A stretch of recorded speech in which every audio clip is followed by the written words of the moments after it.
All right, so we are going to review about or learn about how to set up domain and range and as well as end behavior of your if you're given a graph of a quadratic function. So we have an example right here. This is a graph of a quadratic function that opens downwards. So if you notice the function expression right here, your a is a negative number, which is -1. That's why it's pointed downwards. Okay. So the first thing that I wanted you to do is to understand domain and range. Domain really is, if you think about it, it's just the values of your x in your equation that will work for your function. Okay, so is there a particular number that will work with it?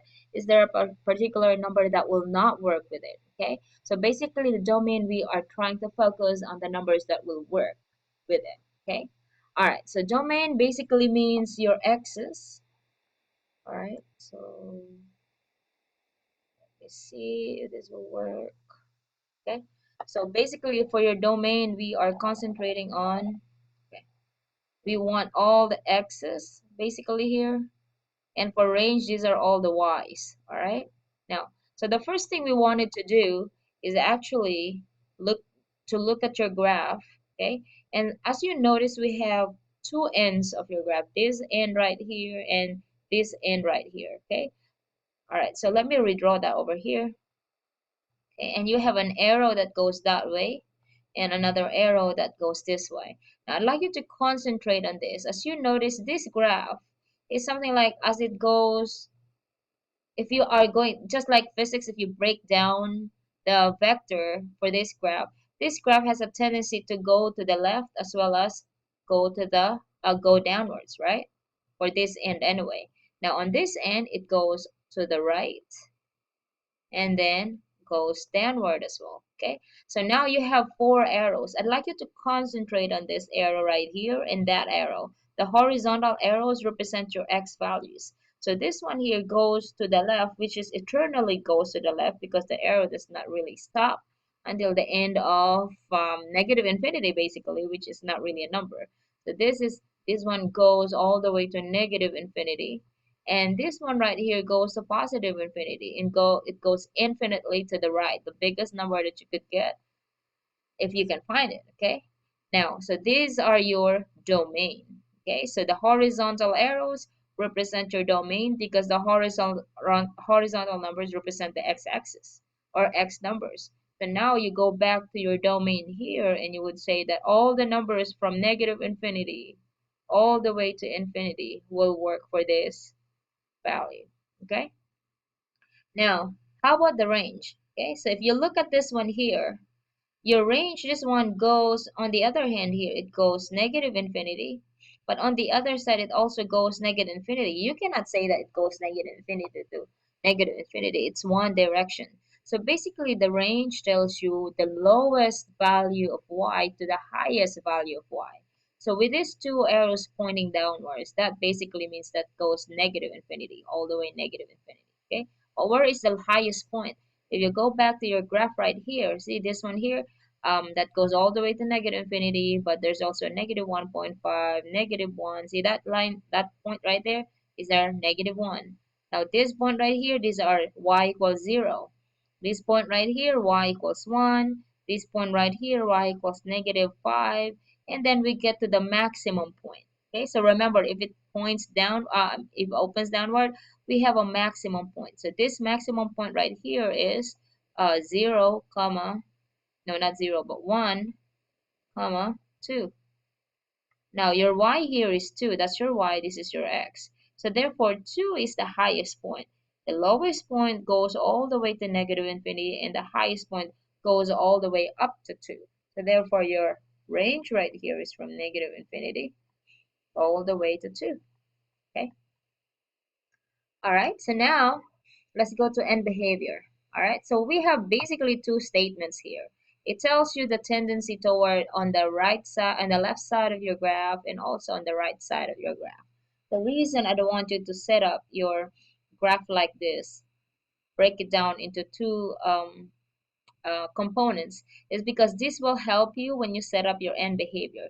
This one, let's concentrate on this end. This one is basically tells you that as your x moves towards negative infinity, your y also moves towards negative infinity. These two are partners. So you are going to plug that one in here. As x moves to negative infinity, your y also moves towards negative infinity. Okay, that is from one end. Now on the second end, okay, this is your x, that's your y. So you can say as x approaches, this arrow here, by the way, means approaches. So as x approaches positive infinity for this arrow, your y approaches negative infinity. Okay, so this is our answer for this kind of graph. All right, let's try another example. All right, so we have another graph right here. This time it opens upwards. Okay, so the first thing we would like to do is break each ends into two components. Okay, so let's concentrate on this part right here. This one, as you can see, it moves horizontally, it moves to the left, and vertically it moves up. Okay, so the going to the left means negative infinity, going up means positive infinity. And then on the other side, this one moves horizontally to the right and moves vertically upwards. Okay, upwards means positive infinity, and downward means, to the right means positive infinity as well. Okay, so as we look at this, and then of course your lowest point right here, because this is a minimum, your lowest point is at 4 comma negative 3. All right, negative 3 being your y. All right, and we will use this one later for a range. So let's concentrate on our domain. Your domain basically is this arrow and that arrow right there. So the leftmost number for your x that will work is from negative infinity all the way to positive infinity.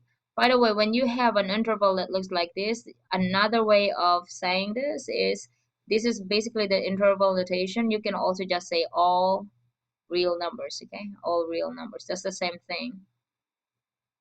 All right. Now for our range, the lowest part or the lowest value of y that will work. So in these arrows, you can see that both of them goes upward. Okay, this one is up, that's up. So that will be your maximum value. But your minimum value is all the way here because this is your minimum. So therefore your y is negative 3. So this one starts from negative 3 all the way to positive infinity. Okay, for our end behavior, you can always set this one up. I wanted you to understand what this statement means. Okay, so this is actually a statement. If you look at it, as x approaches to a certain value, where does the y approach to?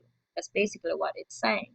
All right, so let's concentrate on one end. Let's just concentrate on this end right here. Okay, so this is your x, that's your y. So you can say that as x approaches to, this one is negative infinity. As x approaches to negative infinity, your y approaches positive infinity. Okay. Now, on the other end, this end, because these are end behaviors, so we're actually talking about the behavior of your end points or end parts of your graph. All right, so this one is your x and that's your y. So you can say as x approaches positive infinity, your y also approaches positive infinity. All right, so why don't you try practice some in your worksheet that I have assigned.